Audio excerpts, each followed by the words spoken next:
Halo Sobat Komsos, ketemu lagi di program Bisik Bincang Asik bersama Komisi Komsos Keuskupan Bandung.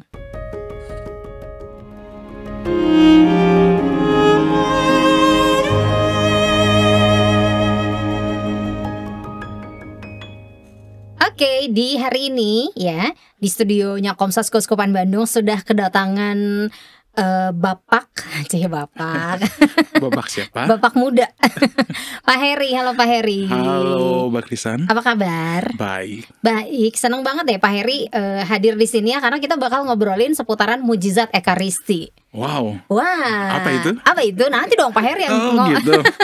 Pak Heri yang Kebalik ya? menjelaskan. Nah, ini mujizat Ekaristi ini ada pamerannya ya? Betul. Pamerannya? Di Bumi Siri Asih mulai dari kemarin tuh tanggal 18 sampai tanggal 25 Agustus 25 Agustus 2024. Itu dibuka dari jam Pamerannya dari jam 9 pagi, kita tutup jam 6 sore dengan misa. Dan ada berkat relikwi. Wih, Apa itu relikwi? apa itu? Nanti ini kita bakal ngobrolin. Siap. Nah, oke, Pak Heri, mungkin banyak juga nih Sobat Komsos, termasuk saya ya, yang Oke. tadi bertanya.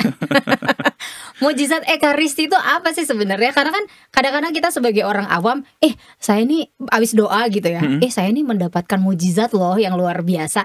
Itu yang biasa diucapkan gitu. Tapi ternyata setelah saya ngobrol nih sama Om Sef, sama Pak Heri, mujizat itu tidak segampang itu loh gitu. Tapi mungkin kalau buat diri sendiri beda ya. Itu pengalaman pribadi ya. Dan itu juga mujizat pribadi. Intinya Tuhan mengerjakan sesuatu yang luar biasa bagi kita gitu. Jadi mujizat itu simpelnya adalah satu, hal karya Tuhan. Dia pasti karya Tuhan yang di luar nalar kita dan di luar hukum alam gitu ya, yang mengatasi hukum alam. Tapi sebenarnya untuk menjawab mujizat Ekaristi itu apa, kita harus ingat dulu, Ekaristi itu justru mujizatnya. Nah, mungkin karena Ekaristi itu terlalu common bagi hidup kita, terlalu sering kita mengalami Ekaristi, kita lupa. Ekaristi itu adalah mujizat. Mujizat apa sih? Ekaristi itu Tuhan. Baik seorang Tuhan yang bukan cuman menjadi manusia, tapi dia juga menyelubungi kemanusiaannya dalam rupa roti. Santo Fransiskus dari Assisi mengatakan itu perendahan diri yang luar biasa ketika Allah menjadi roti. Allah yang tinggal bersama kita. Allah yang bersama kita dalam setiap peristiwa kita, peristiwa hidup kita. Itu mujizatnya. Suatu ketika, Carlo Acutis itu diajak mamahnya untuk ke Yerusalem. Terus kata Carlo Acutis, tidak perlu mah. Gereja yang ada dekat rumah kita itu adalah Yerusalem. Ya, kita tidak perlu ke Yerusalem. Uangnya bisa kita bagikan ke orang miskin. Karena gereja di dekat rumah kita itu Yerusalem. Itu kenapa dia menyebut itu Yerusalem? Karena di situ Tuhan ada. Di situ Tuhan hadir. Itu mujizat, itulah Ekaristi sebagai suatu mujizat. Berarti pola pikir kita juga harus berubah. Maksudnya harus berubah gitu juga ya, berpikir bahwa nggak usah jauh-jauh ke Yerusalem gitu. Betul, untuk bertemu kan? Tuhan. Iya. Bertemu Tuhan tuh deket loh sebenarnya di sebelah kita. Di dekat rumah kita yang biasa kita lewatin setiap hari, di situ Tuhan kita ada. Kalau aku tuh juga menyebutkan loh, ada satu mujizat Ekaristi yang aneh gitu ya. Kenapa kalau kita ada konser K-pop atau apa, orang-orang ngantri. Betul. Orang-orang war tiket. Tapi kenapa Ekaristi enggak? Kalau aku tuh ngomong gitu, mestinya yang Ekaristi itu Tuhan. Ekaristi itu mestinya orang-orang rindu dan haus untuk datang ke sana. Nah itu mujizat Ekaristi yang kedua. Kenapa orang-orang enggak peduli sama Ekaristi? Itu kali yang tadi Pak Heri bilang, karena terlalu common, terlalu biasa gitu. Makanya Tuhan mengerjakan mujizat Ekaristi itu. Mujizat Ekaristi yang kita pamerkan nanti itu ada beberapa model, beberapa tema besar. Salah satunya itu adalah hostia berubah menjadi daging, anggur yang berubah menjadi darah. Ada juga hosti yang tetap utuh walaupun sudah ratusan tahun. Mestinya hosti itu berapa hari juga busuk. Tapi ini berapa ratus tahun utuh. Tidak beragi loh ya. Tidak beragi. Jadi sempat ada penelitian juga nih, hosti yang sudah dikonsekrasikan di sini, hosti yang belum dikonsekrasikan di tempat yang sama gitu. Ternyata hosti yang dikonsekrasikan tuh bisa utuh sampai sekarang gitu. Yang nggak dikonsekrasikan tuh sudah busuk gitu. Itu salah satu mujizat Ekaristi. Itu mujizat-mujizat itu dikerjakan Tuhan untuk mengingatkan lagi kita bahwa Ekaristi itu Tuhan gitu. Di situ kita berjumpa bukan cuman roti, bukan cuman perjamuan biasa gitu ya. Tapi itu pengalaman kita bertemu dengan Tuhan. Berarti sebenarnya kita kalau misalnya kita mengikuti misa Ekaristi, itu kita harus bangga ya sebenarnya ya. Oh ya tentu ya, tentu misalnya kita mau ketemu Bapak Uskup susah nggak? Susah. Mau ketemu Romo Paroki susah nggak? Susah. Ketemu Tuhan gampang loh. Ada KPI adorasi Ekaristi abadi, ada di gereja, Tuhan kita available loh. 24/7.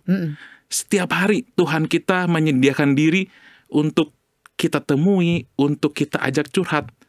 Dan itu kehadiran dia nyata. Kehadiran nyata itu maksudnya Tuhan tuh hadir di semua tempat pastinya ya. Tuhan hadir dalam semua ciptaan. Tuhan hadir dalam diri kita masing-masing setelah kita terima komuni. Tapi dalam sakramen Ekaristi Tuhan sungguh hadir secara nyata. Dan Tuhan kita itu Tuhan yang terlibat dalam hidup kita. Gitu. Nah, ini yang tanggal nanti 18 kemarin itu ya, sampai yang tanggal 25 Agustus ini yang bakal digencarkan itu ya, soal itunya. Iya, ada pameran mujizat Ekaristi.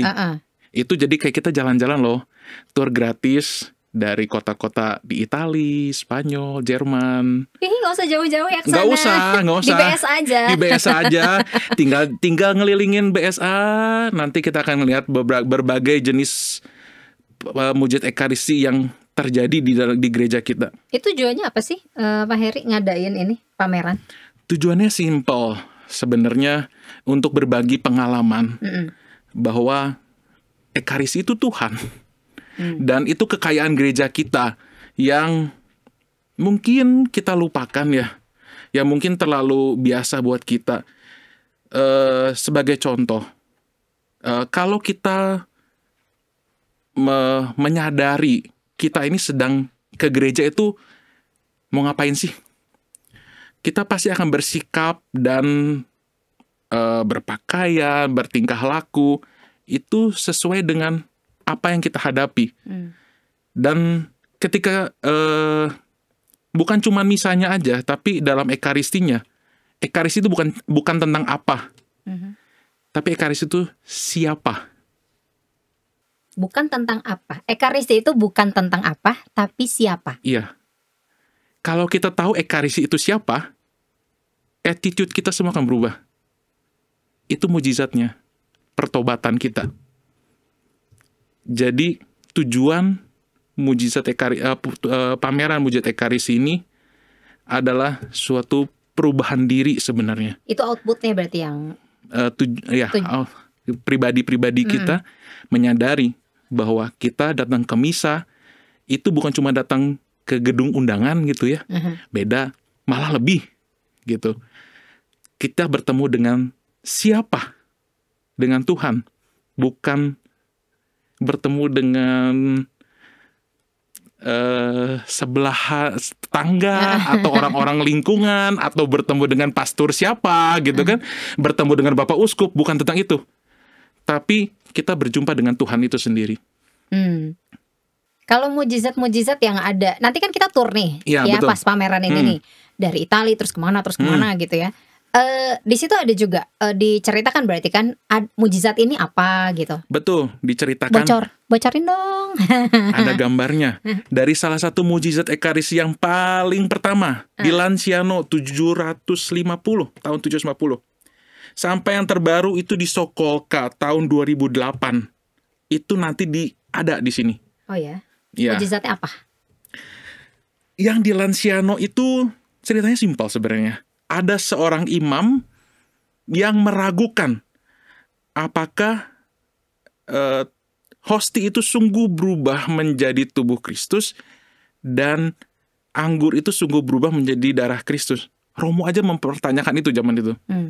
750 ya? Tahun 750. Lalu Tuhan mengerjakan mujizat itu. Hostinya berubah menjadi daging, anggurnya berubah menjadi darah. Dan sampai sekarang itu nggak membusuk dua-duanya. Ya, dagingnya tidak membusuk, darahnya masih ada.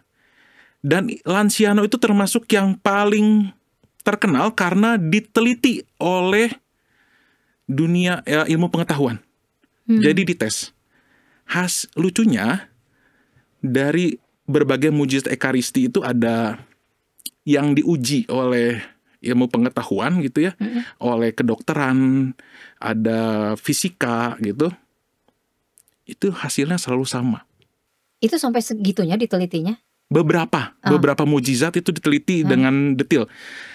Lanciano, Sokolka, Buenos Aires. Di Buenos Aires itu tokoh utamanya paus kita loh.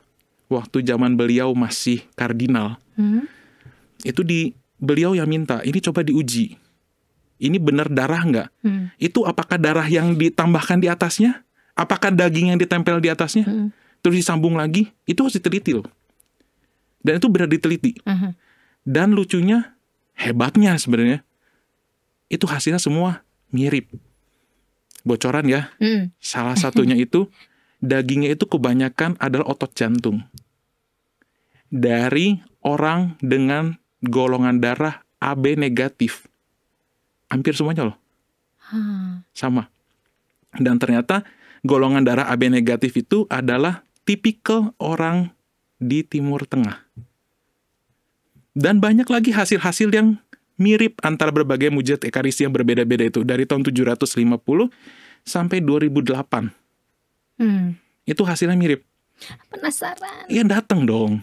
Kemarin belum sempat datang. Ya, nanti sore berarti langsung turun datang ya. Iya.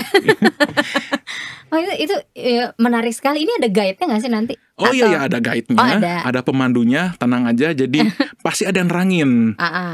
Dan nggak terlalu panjang-panjang kok, singkat, tidak perlu terlalu detail. Kalau mau tahu detailnya bisa baca sendiri lagi gitu. Oh, ini diadanya cuma di Keuskupan Bandung atau pernah di keuskupan lain atau di paroki lain gitu? Oh, pernah di Keuskupan Agung Jakarta. Oh, KAJ pernah. Pernah. Itu tahun? Tahun 2012. Udah agak lama emang. Lama. Iya. Sama juga ini yang Beato Carlo, hasil karya Beato Carlo Acutis juga. Cuman Beato Carlo Acutis itu mengkatalogkan sekitar 150 mujizat Ekaristi di seluruh dunia. Yang dipamerkan itu biasanya 70 atau 50 gitu. Jadi nggak pernah ada yang semuanya karena banyak banget. Nanti di BSA juga sekitar 70-an. Tapi termasuk yang baru-baru, yang belum pernah saya pamerin di Jakarta ada. Oh, berarti ini Sobat Komsos dari Jakarta, ayo datang ke sini. Bisa datang ke Bandung juga. Mas, justru malah ada yang masih dalam bahasa Italia loh. Karena bahasa Inggris aja belum diterjemahkan. Nanti nggak ngerti dong. Kan ada pemandunya. Oh iya, pemandunya bisa bahasa Italia. Bisa. Tenang aja.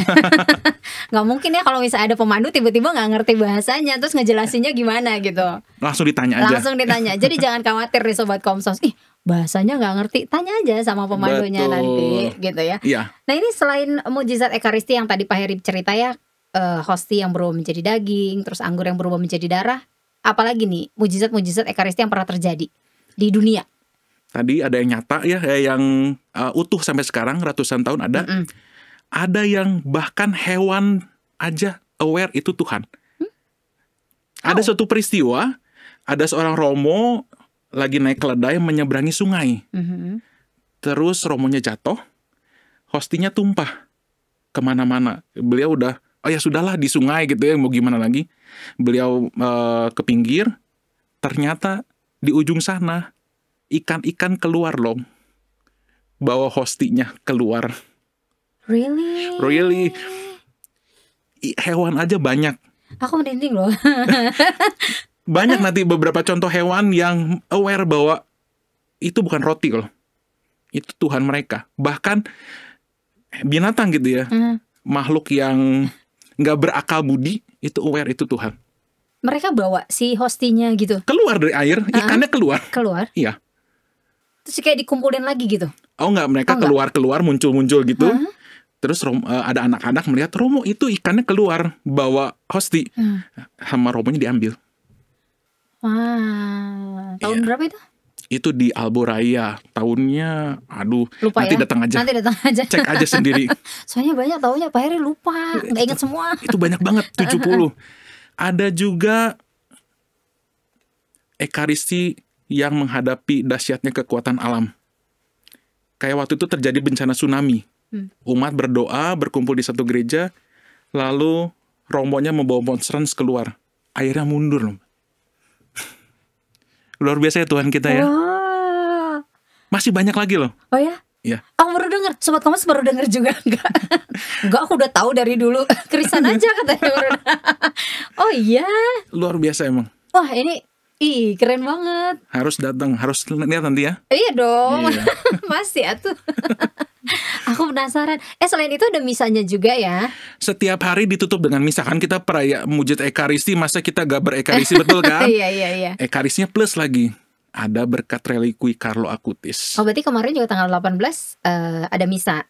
18 ada misa, cuman relikuinya belum ada nih. Oh relikuinya belum ada. Oh iya nanti juga Sobat Komsos yang belum tahu nanti ada relikuinya ya. Ada relikui Beato Carlo Acutis yang akan ditahtakan Bapak Uskup Bandung tanggal 20 ya. Oh iya, tanggal 20 besok. Sore ya.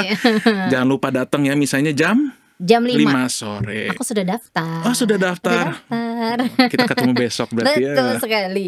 Tapi gini ya, Pak Heri, kan tidak serta-merta gitu gereja Katolik itu kan mengakui sebuah peristiwa mukjizat ekaristi. Betul. Karena kan yang tadi kan butuh penelitian. Yang tadi aja penelitian kedokteran lah, ahli fisika dan lain sebagainya gitu. Itu biasanya prosedurnya itu gimana sih? Sebenarnya kalau mukjizat ekaristi itu beda sama penampakan Bunda Maria atau penyelidikan orang sebagai santo yang butuh waktu lama. Soalnya kan ini udah jelas-jelas berubah gitu ya.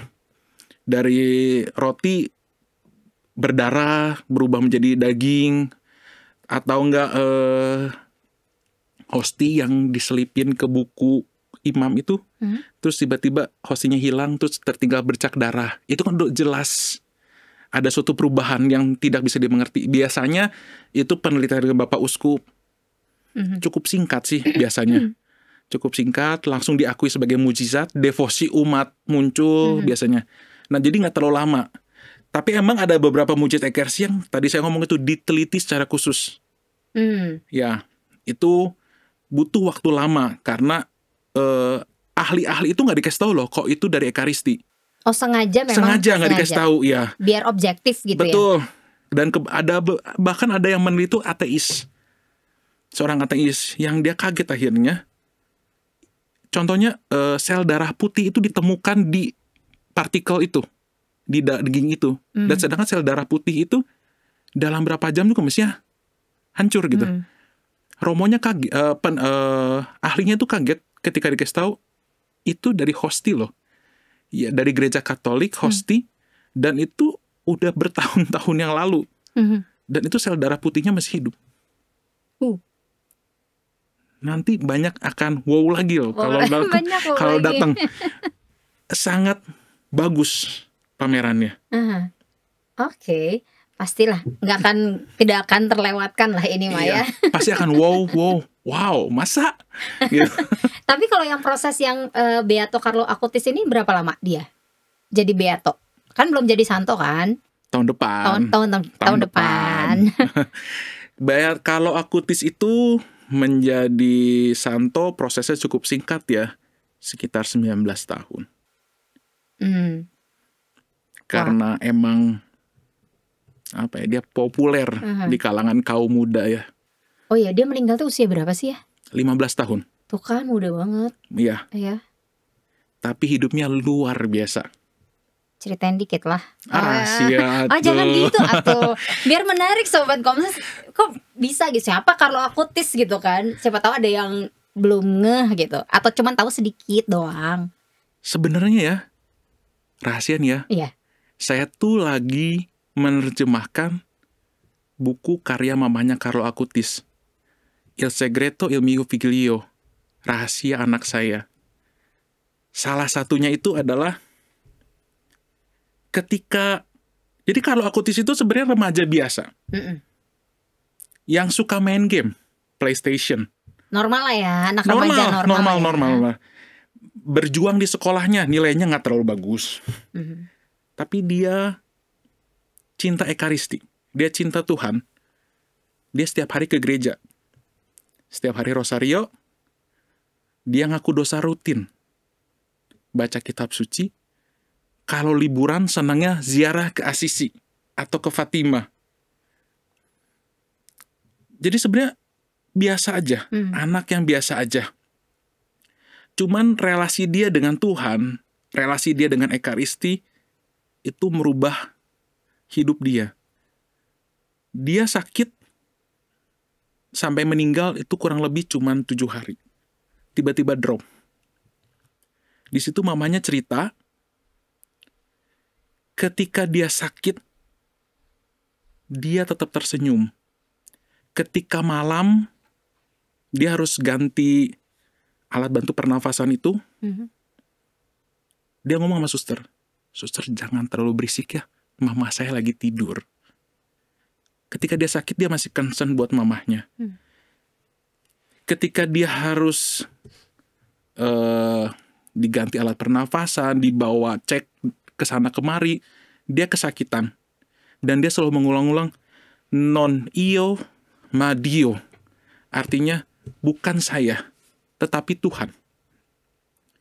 Dalam sakitnya, dia ngomong ke mamahnya, "Ma, saya mau mempersembahkan sakit saya ini untuk paus dan gereja." Jadi relasi dia dengan Ekaristi itu yang membuat dia memaknai penderitaan dia, sakitnya dia, untuk kebaikan yang lebih besar. Malah dia ngomong, "Mama, gak usah khawatir. Emang saya ditakdirkan untuk meninggal." Jadi dia menghadapi kematian itu bukan sebagai sesuatu yang menakutkan, tapi dia melihat kematian itu sebagai suatu pintu untuk ketemu dengan Tuhannya yang selama ini dia cintai. Tuhan yang selama ini dia jumpai dalam sakramen Ekaristi, itu akhirnya dia akan temukan setelah meninggal. Jadi emang itu buah perjumpaan dia dengan Tuhan.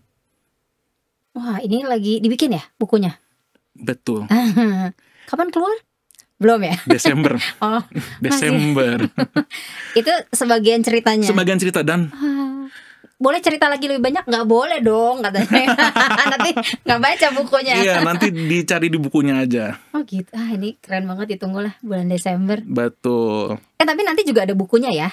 Bukan buku yang mamahnya, tapi Bukan. buku tentang mujizat Ekaristi yang dikumpulkan oleh Beato Carlo Acutis itu. Ada. Udah dalam bahasa Indonesia. Jadi bisa dibaca kapanpun. Nggak usah buka kamus. Nggak usah. Itu lengkap. Termasuk yang masih dalam bahasa Itali sudah ada di situ. Oke. Nah ini besok tanggal 20 Agustus itu kan ada pentahtaan relikwi Beato Carlo Acutis. Betul. Gitu ya. Boleh kasih tahu dong relikwi itu apa gitu? Relikwi itu sebenarnya barang peninggalan orang kudus. Apapun itu. Tapi umat awam loh ya, sering mengkategorikan itu 3. 1 itu bagian tubuh orang kudus itu. 2 barang-barang milik orang kudus. 3 itu kain yang disentuhkan ke relikwi kelas 1 atau kelas 2. Itu. Tapi itu awam loh. Kalau gereja nggak mengkategorikan seperti begitu. Nggak ada 1, 2, 3 nggak ada. Gereja itu lebih ke relikwi mayor, artinya bagian besar dari tubuhnya. Jadi misalnya tengkoraknya, tangannya, dan relikwi minor, Reliquia minor itu kayak yang sekarang ada di keuskupan-keuskupan Ya, itu. kita dapatnya apa? Rambutnya. Rambutnya Beato Beato Carlo Acutis. Oke. Tanggal 20 ya. Tanggal 20 pentahtaan bisa dikunjungi setiap saat di Bumi Sili Asih, di ruang Yakobus. Itu dari jam 9 sampai jam 6 itu bebas dikunjungi oleh umat. Nggak harus daftar dulu gitu ya. Kalau bisa sih daftar ya. Emang ada daftarnya yang buat kunjungan doa?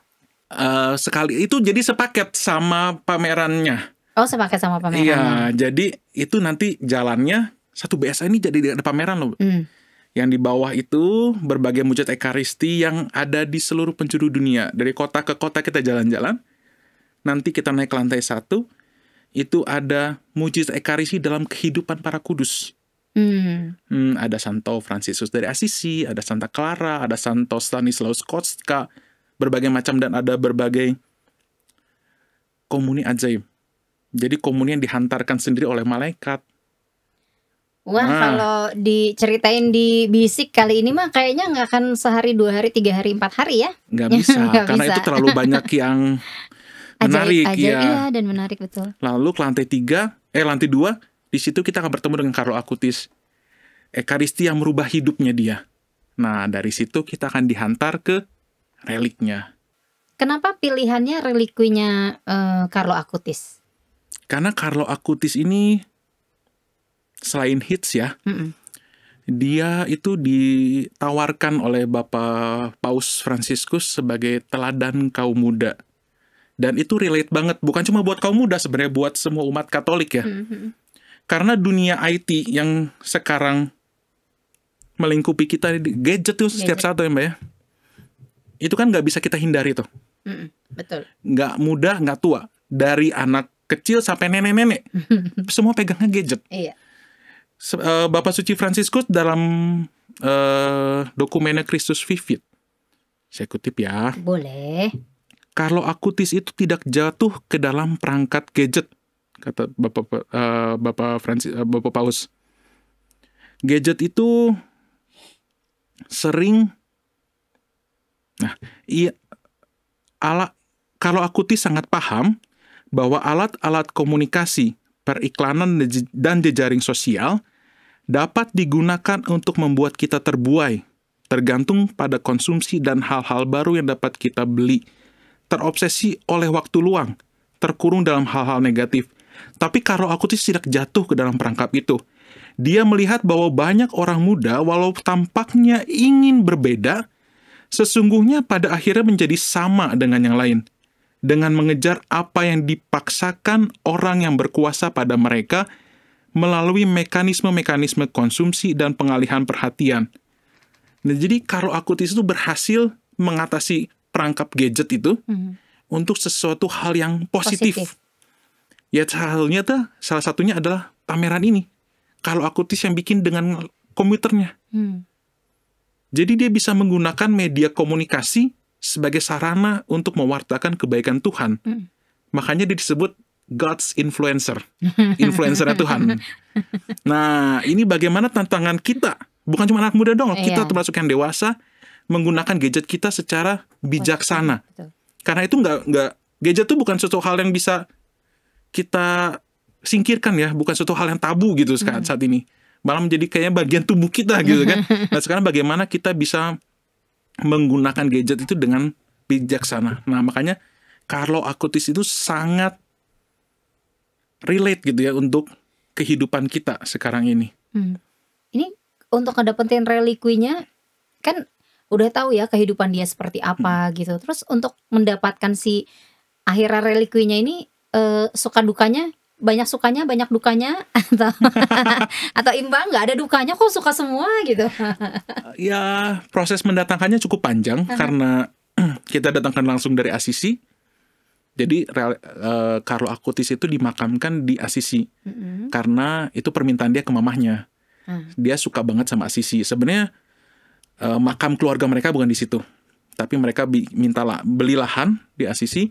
Lalu ketika dia dibeatifikasi, dia jenazahnya dimasukkan ke Santuario Spoglazione di Assisi.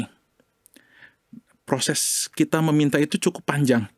Dimulai di bulan Januari, mendapat ACC dari Bapak Uskup. Tahun ini? Tahun ini.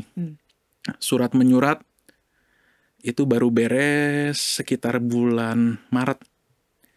Nah, bulan Maret, ketika surat Bapak Uskup dan sebagainya siap, saya scan, kirim ke ACC. Mereka menjanjikan 3 bulan paling cepat, 6 bulan untuk relikui ini sampai ke Bandung. Sekitar, jadi kan kalau 3 bulan itu sekitar bulan Juni ya. Bulan Juni itu baru ada keputusan. Nah, selama itu saya WhatsApp, saya email, saya coba approach mereka, itu selalu ngomong santai, tenang dulu, permintaannya banyak, dan bahannya mulai sedikit. Saya mulai ragu nih, bahan apa gitu ya, sedikitnya mulai deg-degan nih, kita dapat nggak ya gitu. Sampai bulan Juni akhir itu, ya Juni itu belum ada kabar. Sedangkan itu kan udah bisa diambil tuh. Jadi surat Bapak Uskup itu harus nyampe ke Roma. Kebetulan ada imam kita di sana, Romo Wahyu dan Romo Willy, yang baru selesai studi. Jadi bisa diminta tolong untuk mengambil. Nah, sekarang waktu itu pertanyaannya gimana caranya itu surat Bapak Uskup bisa sampai ke Roma. Nyampe. Jadi waktu itu sempat jadi berantai. Surat Bapak Uskup saya titipkan ke Suster Corina Ursulin, OSU. Dibawa ke Roma. Di Roma dititipkan di Generalat Ursulin ke Suster Mary Ursulin. Lalu diambil oleh Romo Wahyu. Lalu oleh Romo Wahyu ditanya setiap hari di WhatsApp, Her, kok saya udah pulang ke Indonesia gimana? Tenang Romo, bentar ya, kan saya bentar. Saya harus diskusi dulu gitu. Sedangkan waktu itu udah mulai depresi tuh karena nggak ada kabar. Nggak ada kabar, sedangkan tanggal pameran itu ditentukan tanggal 20 Agustus. Waktu itu masih tanggal 20 Agustus. Akhirnya entah, emang Tuhan luar biasa ya. Memang. Iya. Saya itu tiba-tiba mendapatkan suatu peristiwa yang cukup mengagetkan hidup saya. Sehingga saya itu memulai devosi 5 Sabtu pertama yang diminta Bunda Maria di Fatima. Syaratnya itu adalah mengaku dosa, Ekaristi, salah 2 syaratnya. Jadi selama 2 bulan itu saya ngaku dosa dan berekaristi setiap Sabtu pertama. Akhirnya, ya mungkin karena itu ya kekuatan sakramen-sakramen gereja kita ya. Sampai saya, saya tuh udah berdoa ke setiap hari ya, berdoa setiap hari di Kapel Angela. Sesudah ngantar anak saya sekolah, berdoa, Tuhan tolong, Tuhan bantulah kami mendapatkan relikui ini gitu ya. Sampai ada teman yang ngomong, mampir ke Lembang deh, ada relikui Santa Teresia Lisieux di sana. Santa Teresia Lisieux terkenal membawa mujizat. Saya menganggap itu bisikan Tuhan. Datang saya ke Lembang, novena setiap hari di depan relikui saya pegang, Santa Teresia tolong saya. Nggak ada jawaban kene. Belum, tapi mulai depresi nih karena putus asa. Karena Romo Wahyu udah mau pulang waktu itu, karena beliau udah beli tiket pesawat tanggal 29 Juli. Mulai depresi, saya novena lagi ke Padre Pio waktu itu. Di rumah aja Padre Pio mah. Padre Pio, ketika novena ke Padre Pio, itu kayak ada yang ngomong, berdoa ke Santo Fransiskus deh. Karena kan Santo Fransiskus terkenal di Assisi kan. Emang Assisi itu terkenal kotanya Santo Fransiskus. Beato Carlo di Assisi. Berdoa dengan mereka cengesan. Udah, Santo Fransiskus tolongin saya. Saya tuh sampai minta tolong suster-suster Klaris yang di puncak, Pacet puncak, untuk bantuin doain. Saking karena apa ya? Itu kan mepet semua waktunya ya. Mepet semua waktunya. Lalu saya karena 2 bulan tuh saya 5 Sabtu pertama itu ngaku dosa, Ekaristi. Lalu saya kebetulan berekaristi tanggal 16 Juli, saya ingat banget. 16 Juli ketika saya misa, itu ada bau kencang banget, bau mawar. kencang banget. Saya kira itu pendupaan ya. Saya cari nggak ada.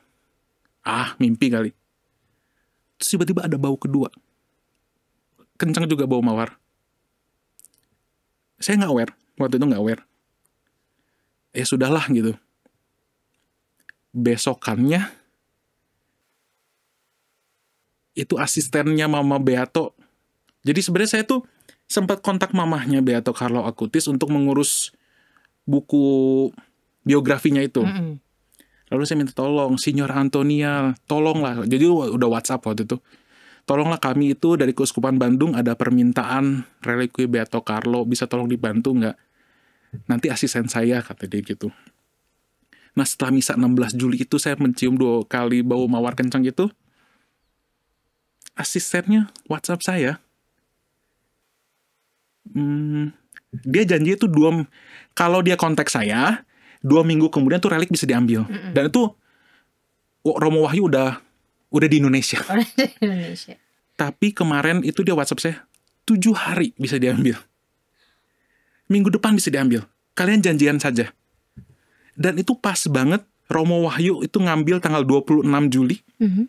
27-28 itu Sabtu Minggu mereka tutup. 29 tuh pesawatnya Romo Wahyu. Kegigihan berdoa, berdevosi, ada hasilnya. Ternyata. Waduh, Jadi itu perjuangannya. pas banget. Waktunya pas banget waktu itu. Tuh pas banget. Nggak ada lagi waktunya, udah segitu. Meleset sehari aja. Goodbye. Berarti beneran ya, yang namanya waktu Tuhan tuh benar. Iya. Tepat, itu precise banget. Iya, tidak pernah terlambat. Nggak, pas di situ. Tepat banget.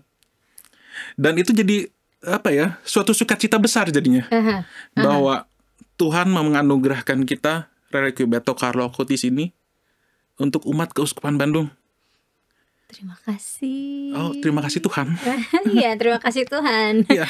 Tapi kalau nggak ada yang mengusahakan kan juga nggak, tidak bisa terjadi juga toh. Ya, sesuai dengan motonya Beato Carlo, non io ma Dio, bukan saya tapi Tuhan. Bukan saya tapi Tuhan. Aduh, luar biasa sekali. Jadi sebenarnya apa yang bisa kita teladani dari Beato Carlo Acutis ini? Ya, kayak tadi saya ngomong, Beato Carlo Acutis ini bisa menggunakan media sosial dengan positif. Tapi sebenarnya itu buah dari relasi dia dengan Tuhan. Itu yang bisa kita pelajari dari dia. Bagaimana dia mencintai Ekaristi, mencintai gereja dengan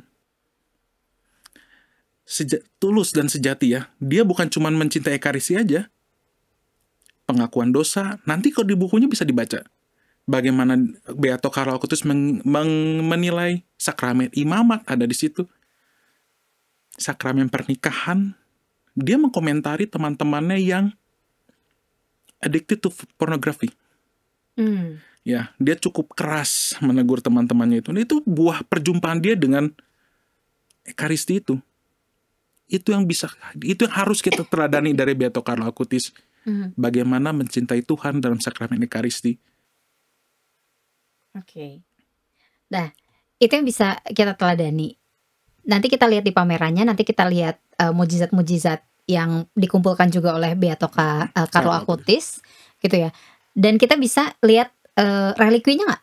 Bisa dong. Bisa ya, yang bisa berdoa. Bisa berdoa juga. Nah, nanti itu ditempatkannya di mana sih si relikwi itu? Relikwi itu akan ditempatkan di Bumi Siri Asih Ruang Yakobus tadi ya. Sampai sekitar bulan Desember. Oh, cukup lama ya? Cukup lama, dan itu bisa dikunjungi setiap hari walaupun setelah pameran selesai. Pameran kan sampai tanggal 25, tapi setelah itu masih bisa dikunjungi setiap saat. Selama jam kantor BSA, jam 9 sampai jam 4, betul ya? Iya. Ya. Jam 8 sudah kantor sih. Ya, bisa dikunjungi itu setiap saat. Kalau misalnya butuh bantuan Beato Carlo Acutis bisa dikunjungi. Nah, nanti Desember relikwi akan dipindah. Oh, kemana? Ke Youth Center yang sedang dibangun Bapak Uskup. Oh iya, ada di itu di ya. Pasteur ya. Babakan Jeruk. Nanti di situ akan ada kapel Beato Carlo Acutis yang pertama di Indonesia. Saya rasa sih pertama, mestinya ya. Ada di Keuskupan Bandung. Di situ nanti relikwinya akan ditahtakan. Kenapa pilihannya itu? Karena dia anak muda atau apa? Ada lagi yang lain gitu alasannya? Ya karena dia anak muda. Untuk menginspirasi kegiatan anak muda Keuskupan Bandung supaya bisa meniru dia. Meniru Beato Carlo Acutis dalam segala hal. Terutama terinspirasi dari devosi dia kepada Ekaristi. Kalau harapannya umat Katolik, apa ya, khususnya untuk umat keuskupan Bandung gitu, setelah tahu berbagai macam si mujizat Ekaristi ini, harapannya apa sih? Ada perubahan dalam berekaristi dan semakin mencintai Ekaristi. Perubahan dari segi apanya nih? Kayak tadi saya ngomong, Ekaristi itu bukan apa, tetapi siapa. Nanti quotes Om. Ekaristi itu bukan siapa, tapi siapa. Sekarang kalau kita kondangan, Iya. pasti menggunakan yang terbaik dong. Iya dong. Harus tampil maksimal dong. Ekaristi itu, Misa Kudus itu adalah perjamuan Tuhan. Ya nggak bagaimana kita menghadapi satu kondisi pernikahan dan Misa Kudus sebagai suatu perjamuan Tuhan, pasti itu mencerminkan pengalaman kita, relasi kita dengan Tuhan gitu. Diharapkan dengan situ ada suatu perubahan pelan-pelan, pasti nggak mungkin tiba-tiba suddenly gitu ya. Pasti ketika kita tahu Ekaristi itu Tuhan, pasti ada perubahan dalam diri kita pasti.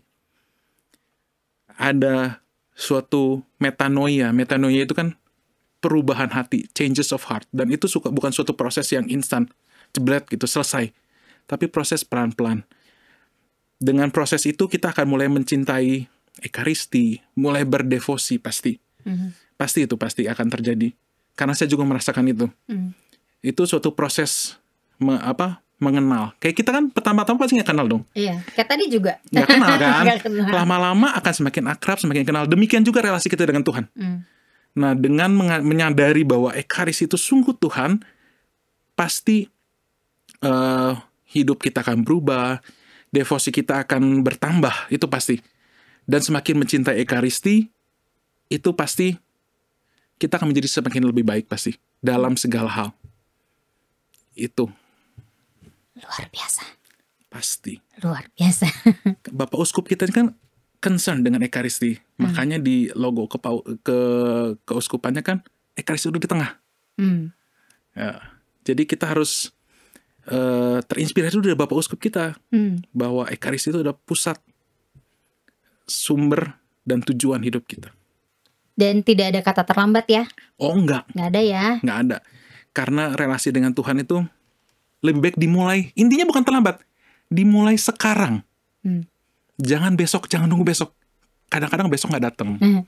Jangan kayak diet, udahlah sekarang makan, besok dietnya besok gitu ya. Jangan. Jangan ya. Kalau berhubungan dengan Tuhan harus sekarang. Dimulai Saat sekarang. ini.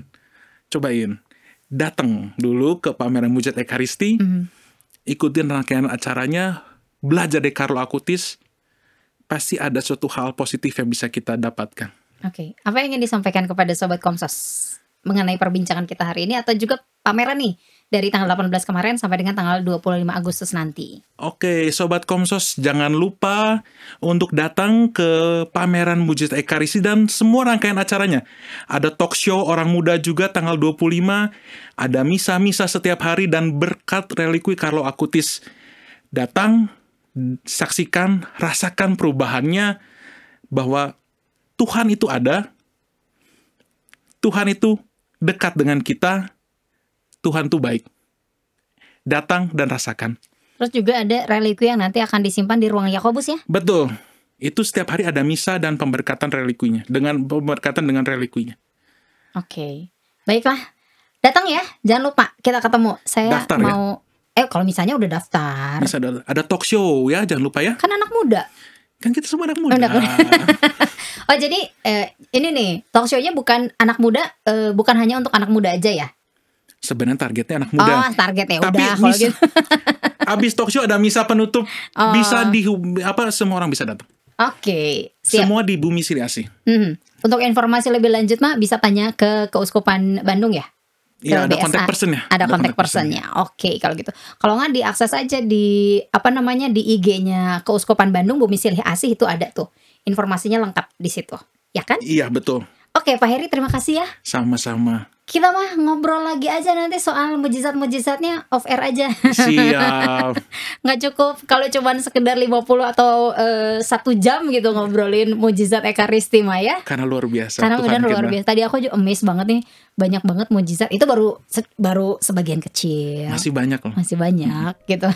Oke, kita pamit dulu ya sama Sobat Komsel. Sobat Komsel, terima kasih sudah menyaksikan Bisik kali ini. Jangan lupa datang ya ke pamerannya. Sudah dimulai dari tanggal 18 kemarin, 18 Agustus sampai dengan tanggal 25 Agustus 2024. Oke, kita ketemu lagi di episode Bisik selanjutnya. Dadah.